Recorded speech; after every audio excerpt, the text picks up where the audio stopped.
Salut YouTube, aujourd'hui on se retrouve pour analyser une partie qui s'est déroulée entre Stockfish et le Komodo. A noter que Stockfish ici n'était pas à un niveau illimité, donc à 3700, mais était limité à 2850 Elo. Partie intéressante, je dois dire, qui a commencé avec B3, qui s'appelle l'ouverture Nimzo Hitlerchen. Donc B3, l'idée c'est de mettre le fou en 5 étaux, c'est de dire au noir, bah, prenez le centre, comme ça je pourrais tout simplement mieux l'attaquer. Les noirs qui décident de prendre le centre avec E5. Fou B2 pardon, donc attaque le pion en E5. Cavalier C6 pour le défendre. Et E3 pour les blancs. E3, l'idée c'est de développer le fou en B5, histoire d'attaquer le défenseur du pion E5. Bon, pour le moment, la menace est pas très forte, donc les noirs continuent de prendre le centre avec D5.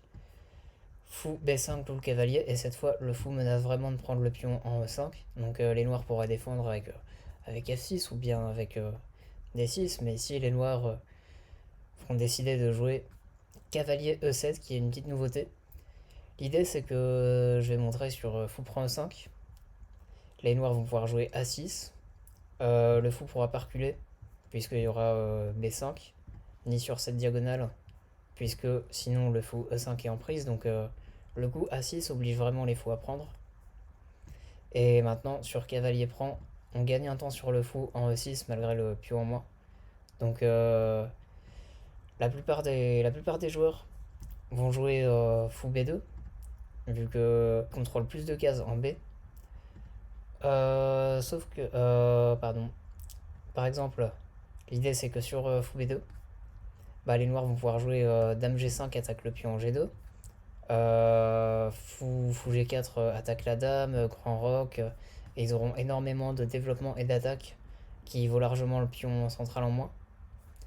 Donc c'est drôle parce qu'après cavalier prend C6, ici Stockfish comprend qu'il y a une faiblesse, oui Stockfish, joue les blancs, j'ai oublié de le préciser, mais Stockfish comprend qu'il y a une faiblesse sur case noire, donc décide de revenir avec le fou en G3, comme ça le coup dame G5 est complètement inutile. Ici, les noirs ont un pion en moins. Il faut qu'ils aient une grosse activité et qu'ils maintiennent une certaine pression. Du coup, ils décident de jouer le coup H5. Ils me laissent tout simplement de jouer H4.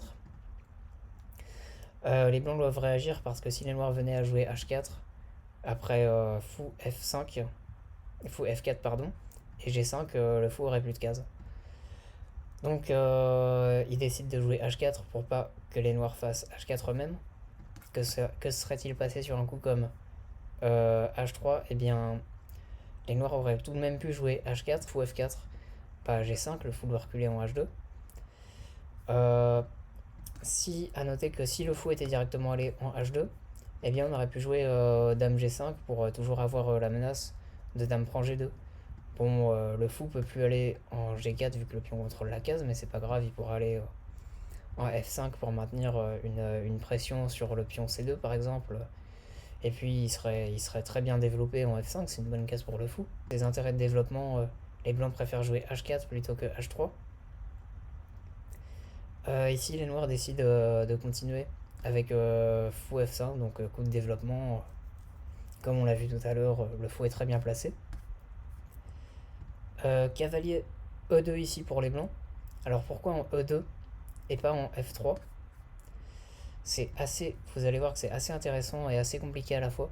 Par exemple, l'idée d'avoir mis le fou en F5 pour les noirs, en fait, c'est de mettre le cavalier en B4 pour attaquer le pion. Sur cavalier F3, cavalier B4, donc cavalier prend C2 serait vraiment une menace, puisque ça serait sur échec. Et après petit roc, cavalier prend C2, enferme la tour. C3 admettons, bah il y aurait juste cavalier prend tour. La différence en fait, si on met le cavalier en E2, donc bon, ici il me semble que Modo a décidé de commencer par dame F6 pour s'en prendre à la tour. D4.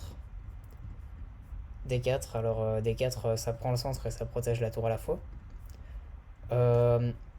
Cavalier C3 aurait peut-être pas été ouf parce que les blancs comptaient jouer D4 de toute façon, donc autant le jouer maintenant pour protéger à la fois. Cavalier B4. Cavalier B4. Ici, en fait, les blancs décident de laisser le pion en prise. Parce que après un coup comme cavalier A3, déjà le cavalier aurait pas été super bien placé. Et puis on voit que dès qu'on va décaler le cavalier sera dans le viseur du fou. Donc les blancs décident de laisser le pion en prise. Et là, toute la différence, c'est que maintenant, sur cavalier prend pion, eh bien les blancs vont pouvoir jouer cavalier C3. Le truc, c'est que si les noirs décident de prendre la tour, bah déjà, la dame pourra récupérer le cavalier à n'importe quel moment, mais surtout, beaucoup plus fort, il y a cavalier prend D5. Attaque à la fois la dame et le pion en C7. Les noirs comprennent ça, ils décident de plutôt prendre le pion du fou. La dame est attaquée, on va la bouger, dame D2. Ici, les noirs doivent réagir parce que les blancs menacent de faire A3 puis de prendre le fou une fois qu'il serait débarrassé du cavalier. Donc les noirs décident de ranger le fou en F5. Cavalier C3. Alors les noirs auraient pu prendre le cavalier en B1, ils ne l'ont pas fait. Les blancs en profitent immédiatement pour développer le cavalier en C3. Seulement le pion D5 parce que ça menace A3, cavalier C6 et cavalier prend D5, qui ferait assez mal vu que ça prend un pion central qui contrôle les cases mais qu'en plus ça attaquerait la dame. Donc les noirs continuent le développement avec grand roc. Au passage, la tour protège le pion D5. Bon, A3 quand même, parce qu'on menace des choses avec B4, B5, pour mettre la pression sur le roc noir. On pourrait se demander ce qui se passe sur cavalier prend D3, sur cavalier D3 pardon, parce qu'on pourrait se dire que le cavalier est super bien placé et tout, sauf qu'il y aurait juste cavalier C1 qui attaque le cavalier plusieurs fois. Et donc on serait plus ou moins obligé de prendre et les blancs seraient très contents de cet échange, vu qu'on a échangé un cavalier assez mal placé contre un cavalier super bien placé. Ici les noirs décident donc de rapatrier le cavalier en C6 plutôt qu'en D3. Les blancs continuent avec cavalier F4, coup de développement, ça prend également pion deux fois. Donc ce pion il faut le protéger. Les noirs décident de jouer fou E6 pour le protéger. On pourrait se dire ouais mais ça gagne la paire de fous, sauf qu'en réalité après, après la reprise du cavalier, bah on installerait un fort centre de pion et ça aurait été un échange assez lent pour les blancs. Donc les noirs seraient très contents de cet échange. Du coup les blancs ne reprennent pas le fou. Ils vont jouer B4 pour mettre la pression, B4, B5 admettons. Enfin c'est l'idée des blancs. Les noirs contre-attaquent avec une menace plus forte ici, G5. Attaque le cavalier. Donc les blancs sont plus ou moins obligés de prendre. Et donc pion prend, dame prend. Là les blancs peuvent toujours jouer B5, mais les noirs de leur côté peuvent jouer H4 à tout moment pour attaquer le fou et pour mettre la pression, pour ouvrir également la colonne de la tour. Donc B5, pion prend B5, cavalier prend, fou F7 pour les noirs. Ils décident finalement de conserver la paire de fous. Et je pense que l'idée du Komodo c'était maintenant que le cavalier n'attaque plus le pion en D5, c'était de remettre le fou sur une bonne diagonale. Tour C1 pour les blancs, mettre cette tour sur la grande colonne ouverte. Le roi pourrait éventuellement être dans le viseur. Tour G8. Alors on pourrait se dire que la tour était bien placée en H8, mais vu que la dame contrôle la case H4, on peut toujours faire H4 à tout moment et amener à partir, ainsi que le cavalier. Bah, ça menacerait simplement le mat, on met une grosse pression sur G2 en fait. Cavalier A7, échec. L'idée de ce coup, c'est tout simplement de faire un échec pour que le roi soit forcé de bouger. On va voir ce qui se passe sur cavalier prend A7. On se dit ouais les blancs perdent une pièce, ils sont trop nuls. Bah en fait il y a l'incroyable coup tour prend C7. Et après roi prend tour. On a cavalier E6 échec. Double échec même, parce que n'oublions pas que le roi est toujours dans le viseur du fou qui est sur case noire. Et ça va regagner la dame derrière. Il ne reprend pas et il va jouer roi D7.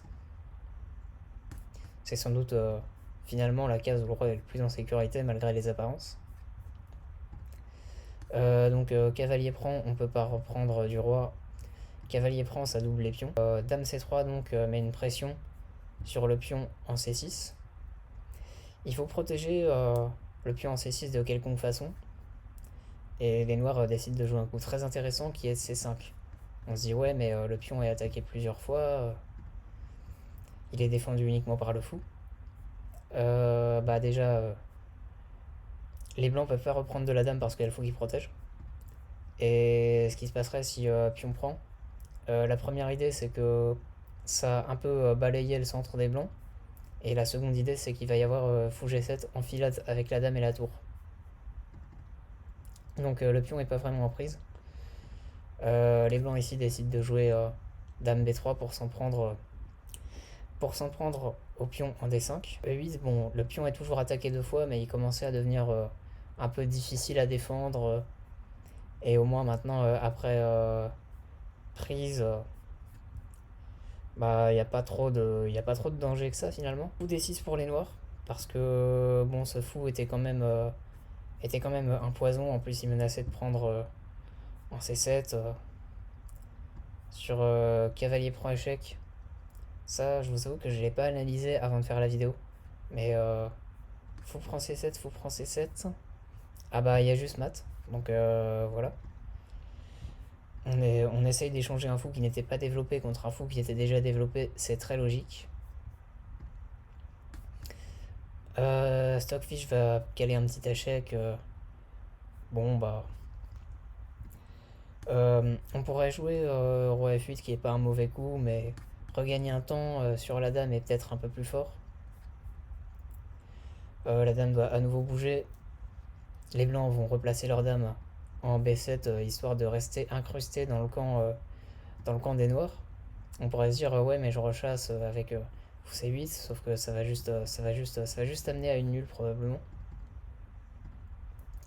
Donc les noirs ici qui continuent par fou prend pour doubler les pions, c'est logique. Pion prend, pour l'instant le pion est pas en prise parce qu'il y aurait dame F6 échec. Dame F6 en filade, enfin fourchette entre la tour et le roi. Donc le pion pas prenable pour le moment, mais pourra sans doute être prenable plus tard. C6 pour chasser le cavalier. Donc le cavalier doit partir. Si le cavalier était venu en C3, on aurait eu dame prend 3 sur échec, qui aurait fait très mal. Puis dame prend G3 ou tour prend G3, et là il y a tout qui va partir. Donc le cavalier a pas 10 000 cases. Cavalier F4. On bloque la diagonale de la dame. Et maintenant, on peut prendre le pion. Dame C8, l'idée c'est de protéger le cavalier parce que la menace c'est dame prend 3 puis dame prend cavalier. Pour le moment, le pion est pas trop prenable parce que, admettons, dame prend échec, roi H1. Bah, le truc c'est qu'il va y avoir du dame 1 qui va faire très mal. Par exemple, si on décale la dame, tour 1 quand même, et si roi F8, il y a dame prend tour. Donc les noirs comprennent ça, ils prennent pas le pion et ils jouent le coup assez intéressant, F6. L'idée c'est tout simplement d'avoir la case F7 pour le roi et lier les tours. Le cavalier des blancs peut pas bouger vu qu'il y aura dame prend dame, soit dame prend dame, soit mat tout simplement d'ailleurs. Tour E1 pour défendre E3 qui était vraiment pour pareil les dames prend E3 échec qui devenait vraiment une menace cette fois-ci maintenant que le par exemple on aurait joué dame prend E3 échec et après roi G1 on aurait pu mettre le roi en F7 et du coup tour E1 aurait plus du tout été aussi fort. Donc les blancs décident de protéger le pion cette fois-ci. H4 pour mettre la pression. H4 l'idée c'est tout simplement de jouer H3. Et ici voilà. Alors première grosse erreur de Stockfish, c'est de jouer E4 puisqu'on voit que le pion protège le cavalier. Après E4, le Komodo va comprendre qu'il y a un truc.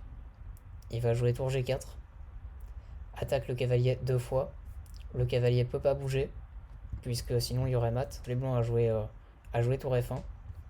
Et le truc, c'est que la tour va plus jamais pouvoir bouger de la colonne F. Et ici, les noirs vont tranquillement pouvoir continuer leur attaque avec H3.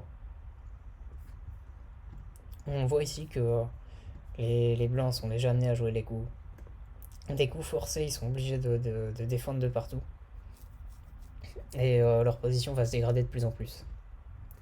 Pion prend, tour prend, dame la échec. Roi G2 par exemple pas possible parce que ça serait mat. Avec la dame qui contrôle la diagonale. Donc l'ordinateur a décidé de jouer, de protéger par tour F2. Devrait agir parce que sinon il y a juste tour prend tour. Donc il décide d'échanger les tours pour pas perdre de temps. Cavalier prend. Et après le coup dame prend. Les noirs ont déjà gagné un pion central. Ils vont regagner. Ils vont commencer à gagner tous les pions centrales. Dame G3 parce que le truc c'est que maintenant que la dame protégeait plus rien en C7, elle était mal placée. Du coup les blancs pardon décident de replacer leur dame un peu mieux qu'elle l'était tout à l'heure. L'idée c'est également de jouer des choses comme dame G6 maintenant que Stockfish a obtenu une position dégueulasse. Il va essayer de forcer la nulle en calant des échecs perpétuels. C'est la raison pour laquelle le Komodo décide de jouer Roi F7. E5 attaque le pion deux fois. Que ici, les blancs peuvent pas prendre de la tour sur échec parce que la tour est clouée. Donc tour G8 contre-attaque sur la dame. La dame doit bouger en H2. Et ici, les noirs vont jouer pion G5 pour tout simplement qu'il soit pas pris. Je rappelle que la tour est clouée, donc elle peut pas prendre le pion. Les blancs vont essayer de caler des échecs perpétuels. Voilà. Tour F1 pour déclouer la tour. Et vous allez voir que bientôt, les blancs vont rentrer dans une finale qui se dégradera de plus en plus. Déjà fou C4 permet de clouer la tour et va pouvoir gagner une qualité. Donc voilà, en gros la finale.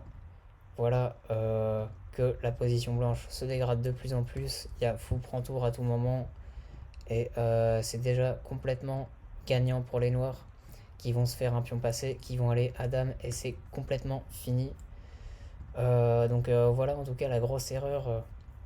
La grosse erreur c'était vraiment d'avoir joué E4. À la place de E4, ils auraient pu jouer des coups comme dame C6 pour maintenir la pression et pour un peu mieux placer la dame.